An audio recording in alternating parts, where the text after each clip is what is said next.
não medisse a inteligência, porque aí a água fica geladinha sempre.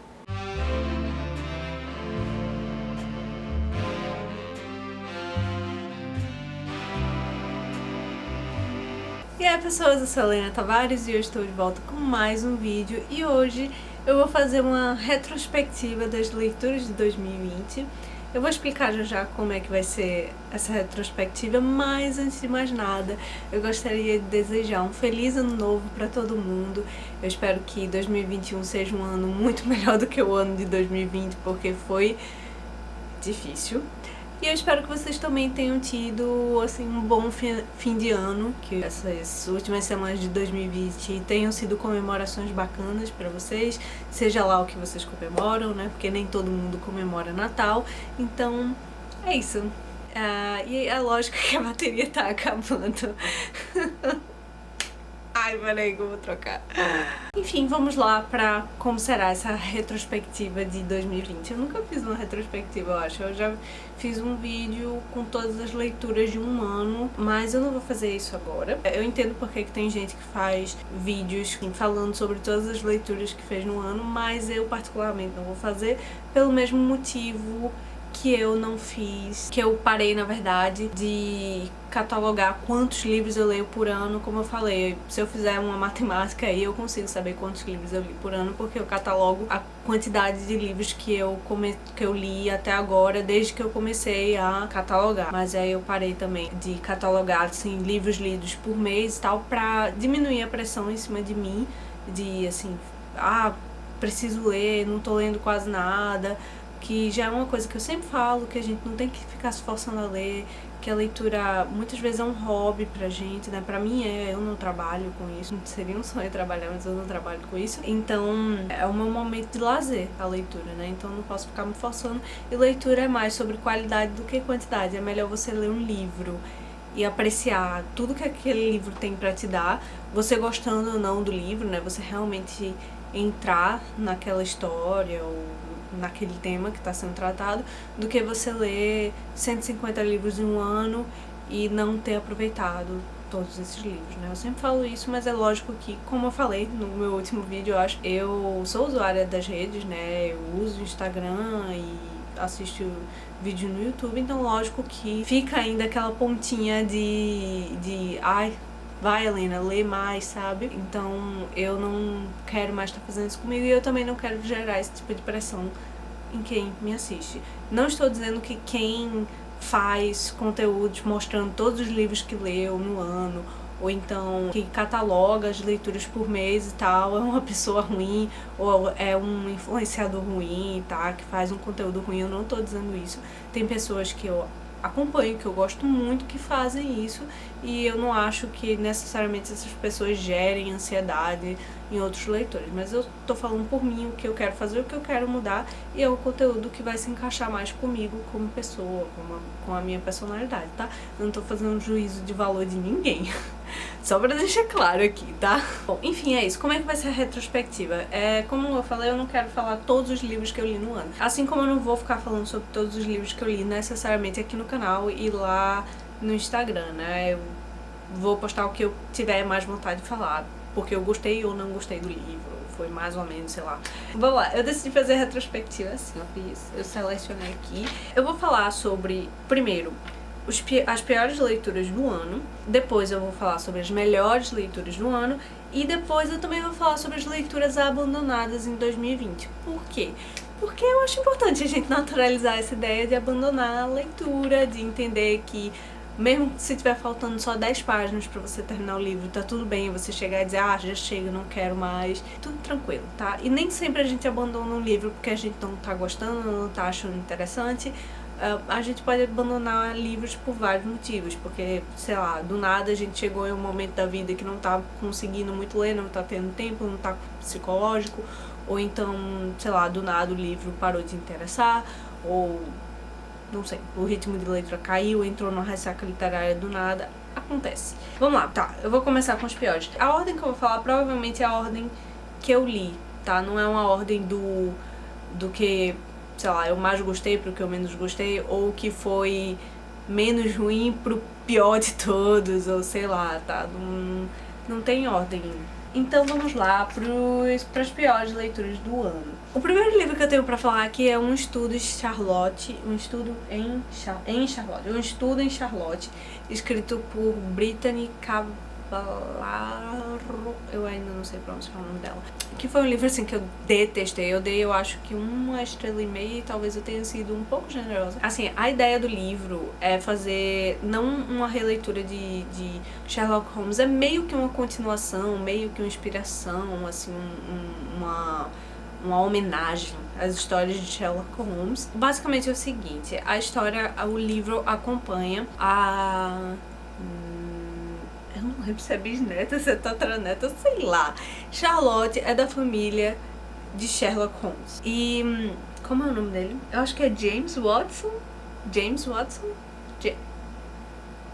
Charlotte e o menino, que eu estou esquecida do nome, mas começa com J, acabam indo estudar no mesmo internato. E aí eles se conhecem e tal. Só que aí acontece um assassinato e aí ficam achando que foram eles. E aí eles têm que investigar juntos pra resolver tudo e limpar o nome deles. E aí, enfim, o livro tem vários assuntos, assim, o livro aborda um pouco sobre assédio e abuso sexual. Não tem cena gráfica de abuso, se eu não me engano, mas ele fala sobre isso, tá? E assim, eu entendo terem colocado ela como dependente química porque Sherlock Holmes, nas histórias, ele também, né, tem esse problema. Mas, assim, a questão é que pra mim, tudo foi muito mal trabalhado aqui. Pra fazer uma homenagem, ou meio que uma releitura dos originais, você não precisa colocar tudo igual pra lembrar um ou outro, sabe? Então essa questão, por exemplo, dela com a dependência química, eu acho que não é trabalhada da melhor forma, assim como algumas coisas de abuso sexual, sabe? Eu acho que não foi trabalhado de uma forma bacana. Eu acho que a minha impressão é que, se eu colocar uma coisa pesada aqui, temas pesados no livro, pronto, o livro já tem algo mais além do suspense policial e tal, o livro já é profundo. Não é assim, tá, gente? O negócio só funciona se você for trabalhar direito aquelas coisas pesadas que você colocou ali, né? Se você vai colocar determinadas coisas em uma história, você tem que colocar porque tem um sentido, sabe?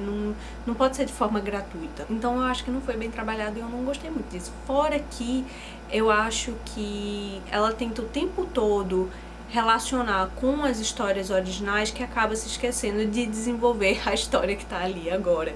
Então, assim, foi um livro decepcionante pra mim mesmo. Eu, assim, lendo, não pensei que fosse um livro adulto, e também acho que não se encaixa com o público mais jovem, sabe? Eu acho que pra ter sido voltado pro público mais jovem, algumas coisas deveriam ter sido muito mais bem tratadas, levando em conta que o público-alvo é um público que ainda tá se desenvolvendo, ainda tá definindo algumas coisas da personalidade, de ideais, né? Então, enfim, não foi uma leitura bacana, não gostei. A próxima leitura foi Pá de Cal. Foi outra, assim, que eu realmente não gostei de jeito nenhum. É um conto escrito por Gustavo Ávila, que é um escritor nacional contemporâneo. Eu acho que talvez você já tenha ouvido o nome dele, porque ele escreveu o sucesso que foi O Sorriso da Hiena, que eu gostei muitíssimo do Sorriso da Hiena. Inclusive eu quero reler para poder ler a continuação do livro, né, que é Quando a Luz Apaga, que eu já tenho aqui há um tempo. Infelizmente eu ainda não li, mas eu quero muito ler. Então eu fui esperando muita coisa desse conto, porque eu tinha gostado do primeiro livro, enfim, então... Mas o conto não é muito bacana. A premissa é bem interessante, eu fiquei bem curiosa, porque a premissa era interessante e porque era escrito por ele, então eu imaginei que ele fosse saber trabalhar essa premissa. Mas eu acho que a entrega não foi muito bacana. Pá de Cal eu não lembro quantas pessoas são. Se são 6, 8, enfim. Um número X de pessoas acorda em uma casa, em um local assim, todo branco, sem vestígio de nenhuma personalidade, sem lembrar quem elas são, por que elas estão ali. E aí elas têm uma chavezinha pendurada no pescoço. E, enfim, basicamente o que acontece? Essas pessoas, pra saber quem elas são e por que elas estão ali, elas precisam abrir uma caixa. Cada pessoa tem uma casa e cada casa tem uma caixa. Na caixa de cada pessoa, de cada casa, vai ter lá as memórias dela. Só que a caixa só vai se abrir com todas as chaves, né? Então, tipo, pra eu abrir a minha caixa, por exemplo, eu preciso das chaves das outras pessoas que estão nesse local comigo. Só que qual é a pegadinha, né? Porque claro que tem uma pegadinha.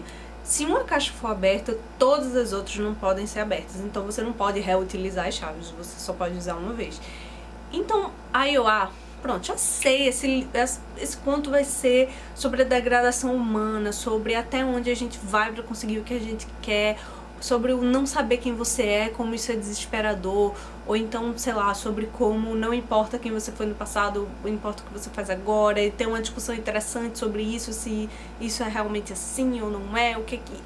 Enfim, eu fiquei, nossa, vai ser super interessante. E até certo ponto foi. Eu acho que a primeira metade é bem interessante, assim, é bem interessante ver os personagens acordando sem saber o que tá acontecendo e tentando entender esse universo e o que é que tem que ser feito, e ver como cada personalidade, assim, interage uma com a outra. Mas aí, da metade pro fim, eu acho que foi caindo. Principalmente mais o final, porque eu acho que tinha um momento ali que ele poderia ter terminado o conto e teria sido muito melhor. Eu não teria achado tão ruim o conto, eu teria achado bacana. Mas no final, que é super expositivo, eu não tenho necessariamente problema com o final expositivo. Nem todo final expositivo vai ser ruim, mas nesse caso foi muito ruim. Porque eu acho que justamente o que trazia o mais interessante do conto é esse mistério, é esse não saber o porquê que aquilo tá acontecendo, não saber quem as pessoas são e analisar aquilo pelo que aquilo é, e a gente poder fazer, assim, as nossas suposições sobre tudo e tal. Então, no momento que ele tenta explicar as coisas, estraga a graça que o conto tinha. Enfim, esse foi Pá de Cal. Realmente não gostei, infelizmente, porém leiam Sorriso da Hiena, tá? É bem interessante Sorriso da Hiena, quero muito reler pra ver o que é que eu vou achar numa releitura. E o último livro que eu detestei esse ano, não que eu não detestei tanto quanto um estudo em Charlotte, mas eu realmente não gostei desse livro aqui. E levando em conta que esse é só o terceiro livro, eu posso dizer que o ano foi muito bom, né? Porque se eu só não gostei de 3 livros, então, né? O último livro que eu realmente não gostei da leitura foi A Mulher na Janela, escrito por A.J. Finn. E depois eu descobri, né, que tem toda uma treta com o autor e tal, e ele é bem... Mas quando eu comecei a ler, eu não sabia, eu só fiquei sabendo depois que eu li. Eu não lembro se quando eu gravei o vídeo eu já tava sabendo disso e eu falei sobre isso no vídeo, mas enfim. De qualquer maneira, eu não gostei muito do livro, pelo livro em si mesmo, nada a ver com o autor. Sobre o que é A Mulher na Janela. A Mulher na Janela acompanha uma psicóloga, eu acho que é psicóloga infantil. Toda vez eu esqueço se é psicólogo ou psiquiatra. Enfim, eu acho que é uma psicóloga infantil mesmo. E o nome dela eu já esqueci. Ana, pronto. Ana Fox. Ela mora sozinha, mas ela tem uma filha e um ex-marido, mas ela parou de trabalhar e ela tá vivendo dentro de casa sozinha, ela não consegue sair de casa porque ela tem agorafobia, então ela realmente não consegue sair de casa e aí ela fica procurando coisas pra passar o tempo dentro de casa, enfim, ela tem as dores dela pra trabalhar também, então é muito... a situação que ela tá é muito difícil e é triste mesmo, assim. Mas aí o que é que ela acaba fazendo? Ela acaba desenvolvendo um passatempo que é ficar observando os vizinhos. E gente, é esquisito você ficar observando os vizinhos. Eu entendo que ela não tem nada pra fazer em casa, mas mesmo assim é esquisitíssimo ficar observando os vizinhos. Mas aí ela presencia um assassinato, ela denuncia, a polícia chega e diz que ninguém morreu, e aí mostra a mulher que ela pensa que ela morreu, só que ela fica, não, eu conheci essa mulher veio aqui pra casa e ela morreu sim, essa mulher que vocês estão me mostrando não é quem ela tá dizendo que é, toda uma confusão, e aí começa o mistério, e aí ela tem que desvendar lá se houve um assassinato, quem matou, quem morreu, quem era aquela mulher que tava com ela, quem é quem não é. Enfim, a premissa parecia bem interessante, né, mas eu não gostei muito da entrega, eu acho que o livro, o início dele é muito lento, eu entendo que ele quer mostrar a vizinhança e algumas coisas da rotina e tal, pra gente entender como é que funciona o universo dela, pra gente entender melhor, entrar melhor ali, mas ainda assim eu acho muito lento. Eu achei super repetitivo, muita pista falsa sem necessidade. O final é ridiculamente inacreditável, e é um inacreditável não é do tipo, poxa, eu não acredito que eu não vi isso, agora eu consigo juntar as pistas e entender que era isso o tempo todo. Não, é um final que você fica, como é que eu ia saber que é isso? Não tem graça, entende? Porque é muito sem noção, muito sem noção. E é isso, eu não sei mais o que eu tenho pra falar sobre esse livro, assim, eu já falei muito no vídeo aqui no canal, inclusive eu vou deixar aí na descrição se tiver vídeo em que eu falo sobre cada livro que eu mencionar aqui no vídeo, ou post no Instagram, tá? Vai estar tudo aí na descrição se vocês quiserem ver com mais detalhes a resenha de cada um desses livros, tá? Vou deixar minha caneca aqui apoiada no negócio que eu tenho num móvelzinho bem na frente de onde sai o ar-condicionado, e não me disse a inteligência, porque aí a água fica geladinha sempre. Tá, vamos lá. Agora vamos para a melhor parte, né, que são os melhores. Lembrando que esses aqui são os livros que eu realmente gostei muito de ler. Não necessariamente todos viraram favoritos da vida, mas eu gostei muito, muito, muito de ler esse ano, tá? Tiveram muitos livros que eu li também esse ano que eu achei mais ou menos ok, bom, bacana, mas esses aqui são o top das leituras de 2020, tá? O primeiro que eu tenho pra falar aqui é Duna, e na verdade eu li metade dele em 2019, em dezembro de 2019, e a outra metade em janeiro de 2020. Então, porque é um livro gigante, né, gente? Tem, eu acho que umas 700 e poucas páginas, ou menos, não, é menos de 700, mas tem umas 600, eu acho, poucas páginas. É um livro bem grandão, mas é bem tranquilo de ler, tá? É um clássico da ficção científica, eu acho que o maior clássico da ficção científica, influenciou muita coisa. Depois que você lê ele aqui, que você assiste filmes e tal, você fica, nossa, isso é muito tirado de Duna, assim, de verdade. Eu acho que todo fã de ficção científica, tanto em livro quanto cinema, deveria assistir. Deveria assistir, tá? Eu não li muita ficção científica até agora, mas eu gosto muito de filme de ficção científica e também quero ler muito mais ficção científica. Então eu comecei por esse aqui e eu adorei. Ele foi escrito por Frank Herbert, faz parte de uma série de 6 livros. Eu só tenho os 2 primeiros aqui. Eu ainda não li o segundo, porque eu acho que esse daqui já tem um final bem bacana, assim. Claro que o final fica um pouco aberto e aí dá pra você imaginar outras coisas acontecendo, mas ao mesmo tempo também, se você só lê esse, não tem nenhum problema. Então se você tem medo de entrar nele porque é uma série de 6 livros, fique tranquilo, porque dá pra ler só esse tranquilamente, tá? Mas aí você também pode continuar. Eu vou querer continuar, né? Não sei quando, não vou fazer promessas, porque já faz um ano praticamente que eu terminei de ler esse livro. Vai fazer um ano no final de janeiro, né? E eu não li o segundo ainda. Sobre o que é Duna. Duna acompanha a história de Paul, que é... Paul. Por que eu tô com tanta dificuldade de falar o nome dele? Não sei porque, não é um nome difícil de pronunciar. Paul. Enfim, acompanha a história de Paul. Inclusive, gente, vai ter um... Eu tô ansiosíssima pra assistir a adaptação pro cinema, mas não vai sair agora, né? Porque o mundo tá do jeito que tá. Então... Mas eu só quero ver essa adaptação, eu tô muito ansiosa pra ver essa adaptação. Enfim, o livro acompanha Paul. Paul é filho de... eu não lembro qual é o título do pai dele. Mas enfim, o pai dele é tipo realeza aí do espaço lá, desse universo aí. Ele vive num planeta que é super fértil, tem muita água. O pai dele é um cara, parece ser um governante bem bacana e tal, enfim, que se importa com o povo. Mas aí o que é que acontece? O pai dele meio que ganha um outro planeta, que é árido, não tem água mesmo, assim, é tipo um problema lá, a água é escassa, mas tem umas especiarias aí que vêm de um ser gigante que vive no meio das dunas, né? Por isso que o nome do livro é Duna. O nome do planeta não é Duna, mas é por isso que o nome do livro é Duna. E aí, essa especiaria que é tirada desses bichos aí de uma tal forma é muito valiosa. Então eles vão pra esse planeta, e aí parece que o pai dele tá meio que ganhando, né, que é meio que uma promoção, mas ao mesmo tempo não é. Ele meio que tá perdendo algo que ele já tinha de bom, enfim.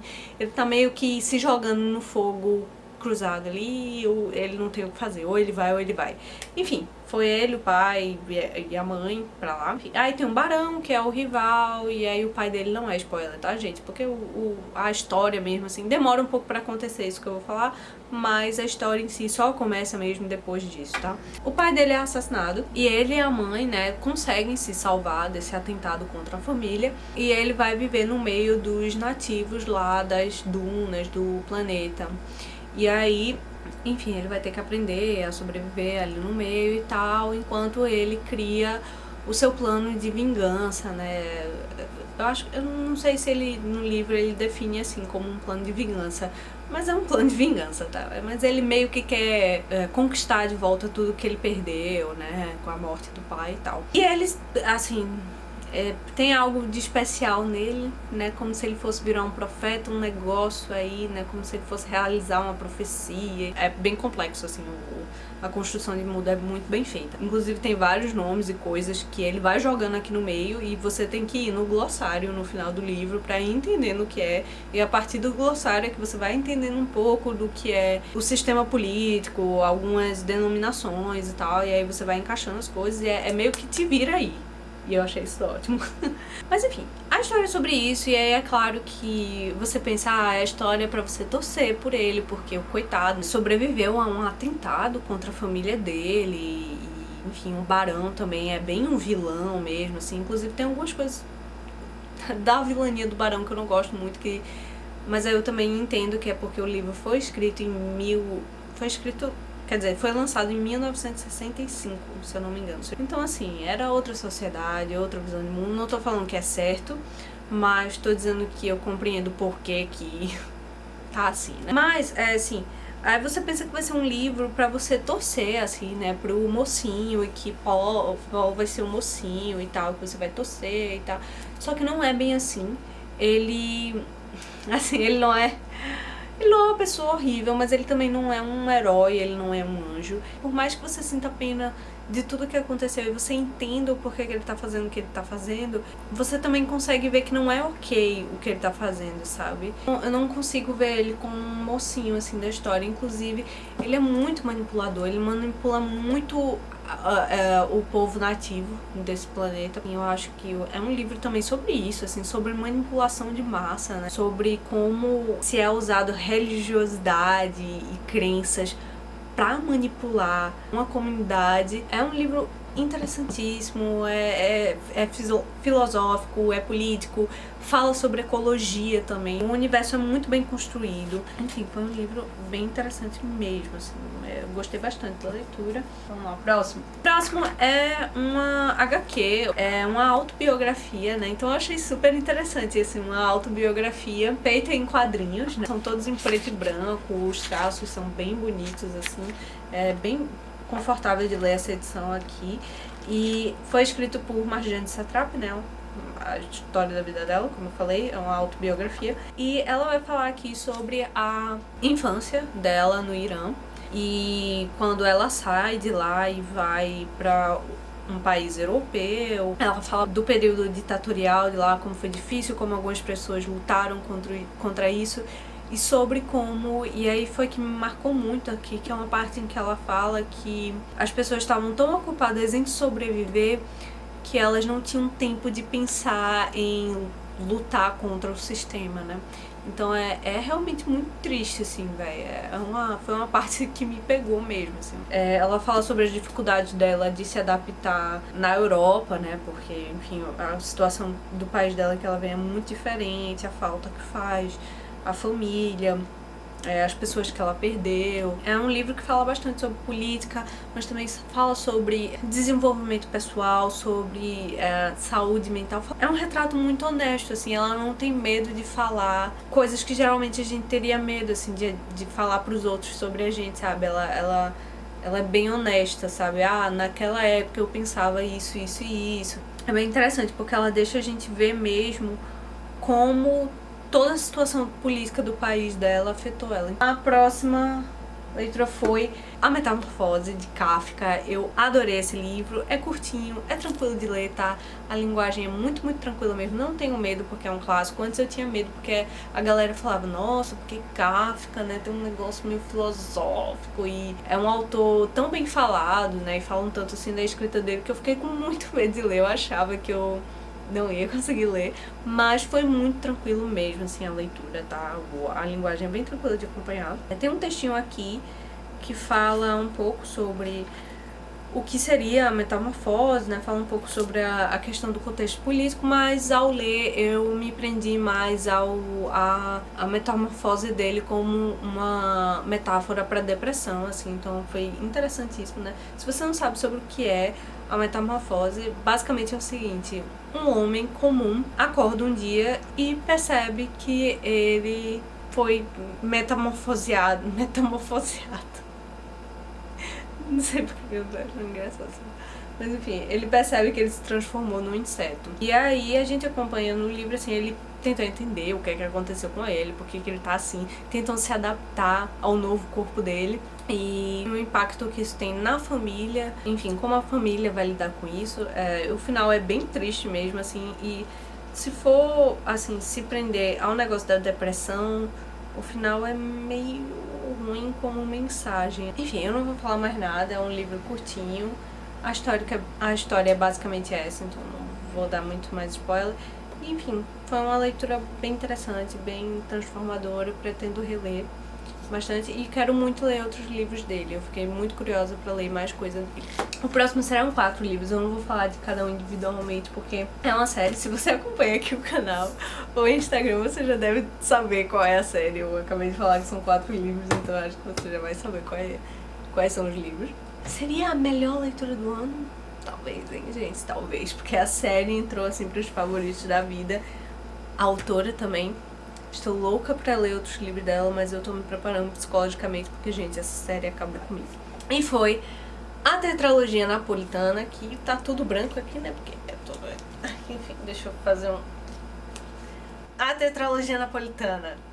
Deixa eu falar sobre o que é primeiro, antes de mais nada. O primeiro livro, Lenore começa a narrar a história da amizade dela e Lila, tá? Então o primeiro livro acompanha a infância e adolescência delas. Aqui, o segundo livro acompanha, no caso o primeiro livro é A Amiga Genial, escrito por Helena Ferrante, né? A série é escrita por Helena Ferrante, no caso. O segundo livro, História do Novo Sobrenome, fala sobre a juventude delas. Eu não vou entrar em muitos detalhes sobre a história, porque eu já falei bastante sobre a história aqui no canal. O terceiro livro, que é a história de quem foge e de quem fica, é um tempo intermédio, assim, elas estão meio que entrando nos 30, aqui se eu não me engano, 30 e pouco. Porque aqui no quarto romance, que é História da Menina Perdida, fala sobre a velhice delas também, mas não, a velhice é mais pro final, assim, do livro. O restante é mais, assim, a meia-idade delas. Então temos aí os 4 livros que acompanham detalhadamente a história de vida delas duas, da amizade. É um livro escrito em primeira pessoa, então a gente só tem o ponto de vista de Lenore de tudo, né, inclusive da amiga dela, então... E é uma narradora, assim, que não é completamente confiável. Não é, tipo, sei lá, o caso de Bentinho e Dom Casmurro, que a gente tem que realmente... Nossa, eu não confio em você falando, meu filho. Mas, de qualquer forma, não é uma narradora 100% confiável, né? Ela diz coisas que ela acha que são e que não necessariamente foram assim. Ela conta a história da amizade delas duas e como essa amizade era meio tóxica, assim, né, em alguns sentidos, a competição que se tinha entre elas duas. E a escrita de Ferrante te pega de jeito porque... é muito dito no não dito, nas entrelinhas, sabe? É muito pesado, assim, em alguns, só no segundo livro que tem uma cena gráfica de abuso sexual, mas de forma geral, sabe, o peso do livro não vem na coisa gráfica, muito pelo contrário, vem nas entrelinhas, no que ela não necessariamente diz, ou então como ela diz. E é um livro, assim, que é uma série que, assim, me consumiu muito. Quando chegou ao final eu fiquei triste porque acabou, né, e meio que sem saber o que fazer com a minha vida, porque assim, foi uma experiência de outro mundo ler essa série, mas ao mesmo tempo foi um alívio tão grande, porque assim, meu coração não aguentava mais, minha gente, tanta coisa ruim acontecendo na vida delas, assim. Só que assim, eu não sei nem o que falar, foi incrível, assim, ler essa série, porque a escrita de Ferrante é sensacional no início, assim, nos 2 primeiros livros, bem mais no primeiro, assim, tem trechos que beiram a poesia, assim, o jeito como ela escreve, eu não sei como é que ela consegue escrever assim, e isso vai mudando no decorrer do livro, quando se vai perdendo a inocência, ou não necessariamente inocência, mas esperança. Eu nem sei mais o que falar, eu acho incrível o que ela faz com os personagens, cada personagem tem um ciclo, alguns personagens em determinados momentos representam grupos sociais, então ela faz uma análise social interessante aqui em algumas coisas. Como eu falei, Leno não é uma personagem 100% confiável, quer dizer, uma narradora 100% confiável, então tem coisas que ela fala que você não vai concordar, você vai torcer por ela em algumas vezes, outras vezes você vai ficar com raiva, então ela é uma pessoa por inteiro, ela é cheia de camadas. Então é muito difícil, você não vai colocar ela num pedestal, mas também você não vai ver ela como uma pessoa horrível. Lenu e Lila, principalmente Lila, assim, são personagens interessantíssimas pra você ficar analisando. Até hoje eu fico pensando nelas, assim. Eu queria muito fazer um vídeo especial sobre a tetralogia e entrar em detalhes, assim, analisar um monte de coisa. Só que até agora eu não fiz isso, porque toda vez que eu sento, assim, pra escrever um roteiro, eu honestamente não sei por onde começar. Eu até divido, vou falar sobre isso, vou falar sobre aquilo, mas eu não consigo, gente, trava, porque eu não sei o que fazer, eu acho que eu vou precisar reler. Então, enfim, foi, assim, uma jornada mesmo. Eu acho que a palavra é essa, uma jornada. E você sente que você viveu aquela vida com elas duas e você não sabe o que fazer quando acaba o livro. A série, no caso. O próximo livro que eu tenho pra falar, e virou um dos favoritos da vida também, foi A Revolução dos Bichos, de George Orwell. E eu comentei em um vídeo aqui no canal, que foi um vídeo que eu gravei com meu namorado aqui no canal, que eu tinha dado 4,5 estrelas, eu acho, pra esse livro de primeira, mas aí depois que meu namorado leu e a gente começou a discutir sobre o livro, eu fiquei, por que eu dei 4,5 estrelas? Era pra ter dado 5 e ter colocado na lista de favoritos da vida. Depois de ler o livro, eu também fiquei pensando como é que a galera conseguiu usar isso daqui como propaganda anticomunista, porque isso daqui dá pra ser usado como propaganda anti-autoritarismo, não anticomunismo necessariamente. Mesmo com essa tradução aqui que dizem que, assim, a Companhia das Letras, se eu não me engano, disse que a tradução continua boa e tal, e válida, e a galera também acha isso, mas parece que tem trechos aqui que foram um pouco alterados, não sei, pra servir ao propósito, né, de propaganda e tal. O que é engraçadíssimo, porque George Orwell era socialista, tá, gente? Então, enfim. Mas, enfim, eu não tenho nada contra esse livro aqui, e ao ler, eu entendo completamente o que George Orwell estava trazendo aqui. Eu entendo que não é uma propaganda anticomunista ou antissocialista, até porque ele era socialista. É, na verdade, uma crítica a governos autoritários, assim, tipo... claro que aqui é uma alegoria, né, a Revolução Russa, né, se você tem aqui textos até que ajuda a você entender um pouco melhor, se você souber um pouquinho de história você vai pegar isso, e mesmo se você não souber, eu acho que dá pra entender o básico daqui, né, dá pra você pegar tranquilamente. É um livro com a linguagem muito tranquila de acompanhar também, tá, gente, não tenham medo de entrar nele, é um livro curtinho, tá, você consegue ler em 1 a 2 sentadas, assim, bem tranquilo mesmo. Enfim, basicamente o que acontece aqui é a fazenda, né, tem os animais lá e tem os humanos que comandam a fazenda. E aí os animais se revoltam porque eles estão trabalhando num sistema, assim, que é escravidão pura, e eles querem igualdade, querem viver bem e tal. Então eles se juntam e meio que colocam os humanos pra fora, assim, e começam a gerenciar a fazenda com o princípio de igualdade e tal. E aí é que tá interessante, porque George Orwell, ele deixa claro aqui que o problema aqui não é a ideia de igualdade, não é a ideia de se tirar o poder dos humanos e de fazer um outro tipo de governo. Ele critica que como algumas pessoas que fizeram parte dessa revolução se aproveitaram, tomaram o poder e começaram a manipular as coisas. Então ele critica que governos autoritários que manipulam a população, por exemplo, porque aqui o livro é todo sobre isso, assim, sobre manipulação de informação, né, manipulação de acontecimentos. Tipo, mesmo com essa edição e essa tradução aqui, você consegue entender o que George Orwell tá falando, tá? Então você não precisa pagar não sei quantos reais numa edição mais nova, tá? Eu acho que essa daqui é bem tranquilo.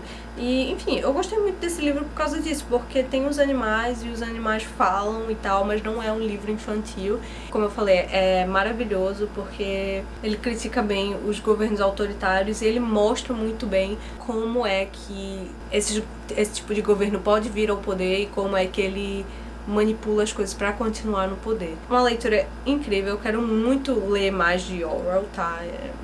O próximo que eu tenho pra falar é Se Deus Me Chamar Não Vou, escrito por Mariana Salomão Carrara. Um livro fofíssimo, que aquece muito o coração, porque assim, o livro trata de coisas sérias, trata sobre depressão, sobre pensamento suicídio, sobre bullying, mas ao mesmo tempo ele dá uma aquecida no coração, porque quem narra o livro é uma criança, é uma menina, eu não lembro quantos anos ela tem, mas é uma criança.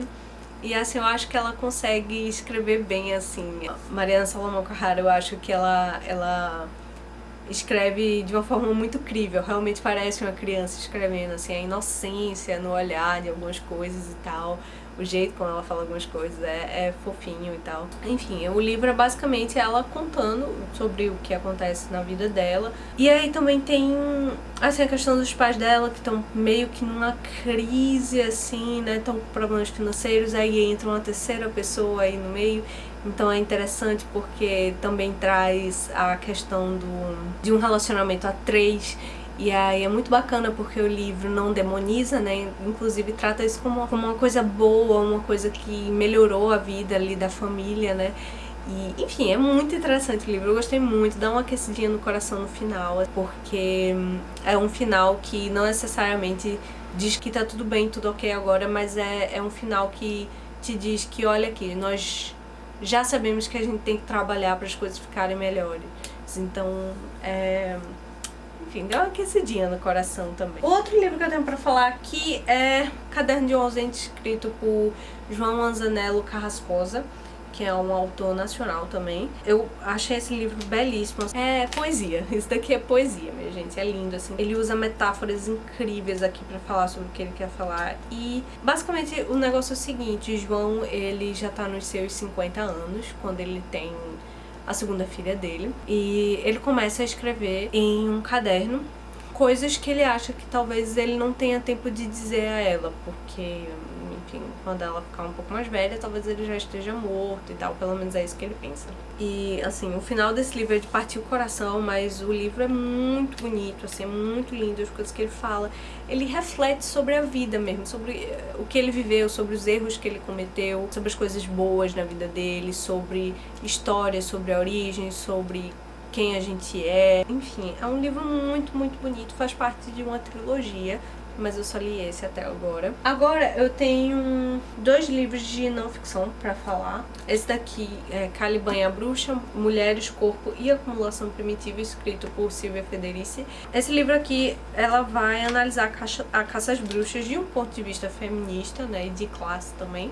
Esse livro é bem bacana porque te faz pensar ainda mais sobre a importância de se estudar a história com um ponto de vista de gênero, raça e classe. Ela revisita a história medieval, assim, ela desfaz algumas verdades, digamos assim, que a gente tem sobre a Idade Média, e ela analisa como o surgimento do capitalismo está muito ligado com o patriarcado e como a submissão das mulheres é importante para o sistema capitalista se manter, né, como foi importante para o sistema capitalista aparecer, né, porque a gente já sabe, não é mistério para ninguém, que o sistema capitalista se mantém através de muito sangue. E ela, assim, traz tudo com uma linguagem muito tranquila de acompanhar. E eu fiquei com medo, assim, muito medo antes de ler, porque eu ficava com medo de não conseguir acompanhar em relação aos períodos históricos, assim, ficar meio perdida, tipo, eu não sei o que é isso. Porque eu gosto de história e tal, mas eu não sou uma estudante, assim, de história, né? Eu não leio avidamente livros de história. Pretendo ler mais, né? Quero saber muito mais de história, assim, mais a fundo, mas ainda não tô lá. Então eu fiquei com medo disso, mas é bem tranquilo ela dar os contextos históricos aqui, tá? Então você não fica perdido, você consegue entender do que ela tá falando. E ela dá muitas referências aqui, tem muitas referências aqui que eu já separei, anotei, porque eu quero ir atrás pra ler também. E o outro livro de não ficção que eu tenho pra falar aqui é Pequeno Manual Antirracista, escrito por Jamila Ribeiro. O livro é literalmente isso, é um pequeno manual antirracista. Ela não vai entrar em muitos detalhes sobre cada assunto que ela fala aqui. Ela dá uma leve introdução sobre algumas coisas e por que é importante você se aprofundar em determinados assuntos. E o último melhor livro de 2020 que eu tenho pra falar é Get a Life, Chloe Brown, de Talia Hibbert. Um livro incrível, romancezinho, água com açúcar e sexy, mas que traz assuntos mais sérios também. Um dos personagens saiu de um relacionamento abusivo, então ele tá tentando lidar com isso, né, assim, com a saúde mental e tal, depois do relacionamento abusivo. Então o livro traz muito isso, fiquem atentos a isso, bem que eu acho que é um livro também muito esperançoso, assim, porque é um livro sobre você encontrar outra pessoa que vai procurar te entender e que vocês dois vão entender que cada um tem as suas dores e as suas cicatrizes e que juntos vocês podem se ajudar, mas que é importante cada um também tentar melhorar em si.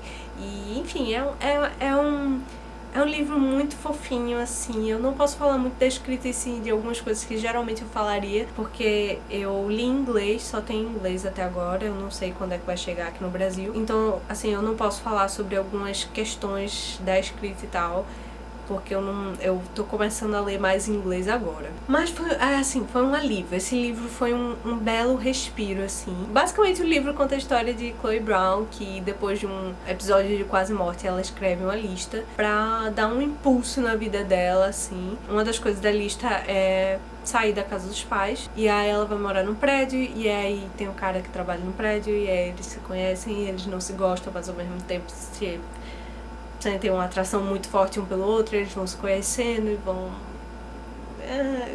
enfim, gente.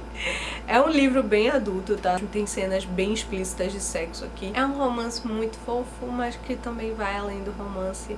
E eu acho que, como eu falei no meu vídeo, eu acho que Talia Hibbert tem uma mão muito boa pra dosar o humor, o drama, o sarcasmo, sabe? Ela traz isso de uma forma muito fluida. E tem até a continuação desse livro, que é Take a Hint, Dani Brown, que é sobre a irmã do meio de Chloe. Chloe é a irmã mais velha, aí tem a outra irmã mais nova, que vai sair ainda o livro sobre a irmã mais nova, vai sair agora, em março. Agora é ótimo, né? Vai sair em março agora desse ano. E eu mal posso esperar pra ler o livro também. Eu não ia colocar ele aqui não, mas eu vou colocar também, Take a Hint, Dani Brown, porque foi uma leitura muito bacana, muito fofa também. Tem um romance, mas também vai além disso.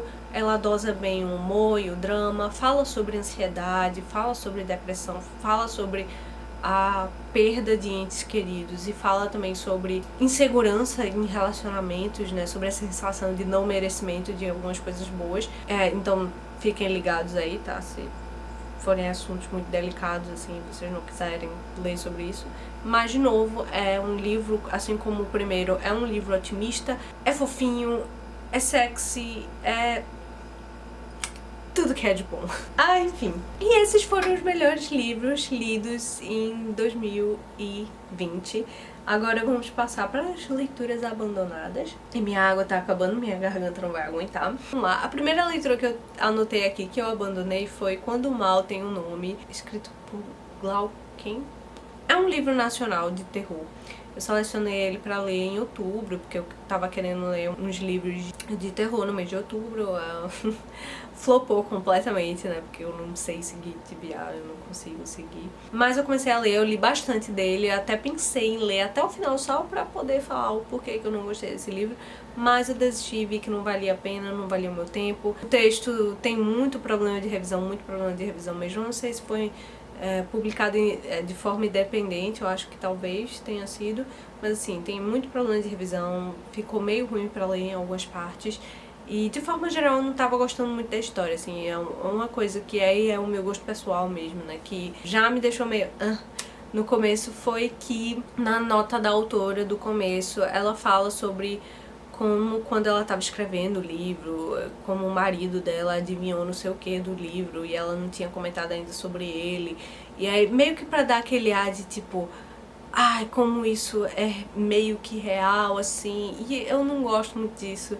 Eu mesmo não acredito em diabo e nessas coisas, assim, eu não sou uma pessoa religiosa, né, eu sou agnóstica, eu tenho minhas crenças e tal, mas eu não tenho religião. Coisas, assim, que eu simplesmente não acredito. Mas que, por exemplo, eu vou assistir um filme que tem uma crença mais católica, digamos assim, e que o terror se baseia nisso, num terror mais católico, eu vou ter medo se o filme for bem feito, ou se o livro for bem escrito, eu vou ter medo. Tipo, mesmo não acreditando naquelas coisas necessariamente, eu vou ter medo.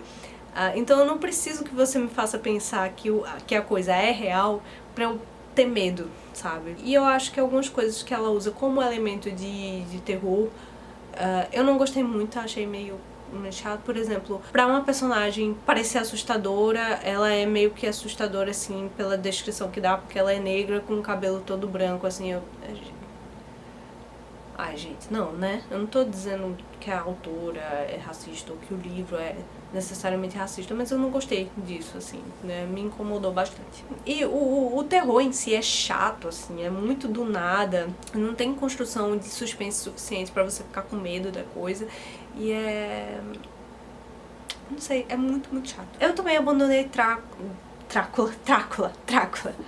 Eu também abandonei Drácula de Bram Stoker. Eu não abandonei porque eu não tava gostando, se bem que quando eu abandonei eu tava chegando numa parte que é a noiva lá do cara trocando cartas aí com a amiga, que aí é meio chato, porque é claramente um cara falando como uma mulher falaria, e você fica tipo, tudo bem que são mulheres com o pensamento da época, mas mesmo assim, coisa chata, velho. Tipo, não parece uma mulher falando ao mesmo tempo. Tipo, não sei explicar, é meio chato.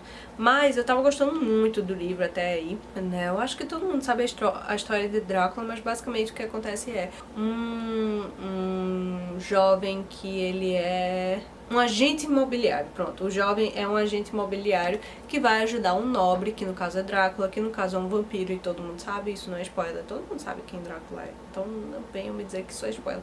Ele vai ajudar Drácula a comprar um terreno em Londres, só que aí ele vai até o castelo do Drácula em outro país pra conversar com ele sobre essas coisas, a transação de dinheiro, e ele acaba ficando preso lá. E aí, enfim, o início aqui da história é ele tentando escapar e meio que entendendo que ele é um prisioneiro e tal, e meio que tentando entender por que as pessoas tinham medo do Drácula, por que algumas coisas aconteceram ao longo da viagem dele. É bem legal, assim, tem um suspense bem interessante, assim, e, tipo, mesmo você sabendo o porquê que algumas coisas acontecem, o porquê que as pessoas meio que ficam com medo dele ir até o castelo do Conde Drácula, mesmo você sabendo que é porque Drácula é um vampiro e porque o cara vai lá e vai morrer, você fica muito nervoso e muito ansioso, assim, pra saber o que vai acontecer, se o cara vai sair vivo, você fica com medo da hora que ele vai chegar lá, mas ao mesmo tempo você quer que chegue porque você quer saber o que vai acontecer. Mas enfim, eu abandonei, gente, simplesmente porque chegou uma hora que eu não tava mais conseguindo continuar e eu tava precisando abandonar. O outro livro que eu abandonei foi o quarto livro de uma série daquela que não deve ser nomeada. Eu não vou falar o nome dela aqui, nem vou mostrar o livro, nem vou ficar falando, porque eu não quero mais dar cartaz pra ela. Mesmo que quando eu falei sobre os 3 primeiros livros, eu cheguei a falar sobre o terceiro aqui? Acho que não. Mas eu falei sobre os 2 primeiros. Eu, assim, apontei coisas que eu gostei e coisas que eu não gostei, inclusive, assim, falei de coisas sociais, assim, dos livros que não são bacanas e tal, e que você vê mesmo, principalmente sabendo quem ela é, né, depois de tanta merda e coisa horrível que ela fez. Mesmo trazendo essa visão mais crítica, assim, pra série, que fez parte da infância e adolescência de tanta gente, inclusive da minha, a série de filmes, né, no caso. Eu continuo assistindo os filmes e adorando, mas os livros tá sendo um pouco mais difícil de ler. Então, assim, eu tô perdendo a linha de raciocínio, né? Mesmo trazendo essas críticas aqui, eu decidi que eu não vou mais falar. Mesmo se eu ler a série inteira, eu acho que eu não vou mais falar sobre os livros aqui, porque eu não quero mais dar cartaz a ela, e é isso. O outro livro que eu abandonei foi 100 Anos de Solidão, de Gabriel Garcia Marques. Eita! Gabriel Garcia Marques. Quem me acompanha pelo Instagram sabe que eu tava muito animada pra começar esse livro. E eu tava até gostando, tava sendo bem interessante. Eu comecei a ler bem descompromissadamente, assim, a primeira página e fui lendo. Li um bocadinho até. Eu li até a página 60, eu acho, mais ou menos. E parei. Porque, não sei, tinha algumas coisas que estavam me incomodando um pouco e eu resolvi parar. Definitivamente eu quero ler depois ele, pra saber o que eu vou achar e tal.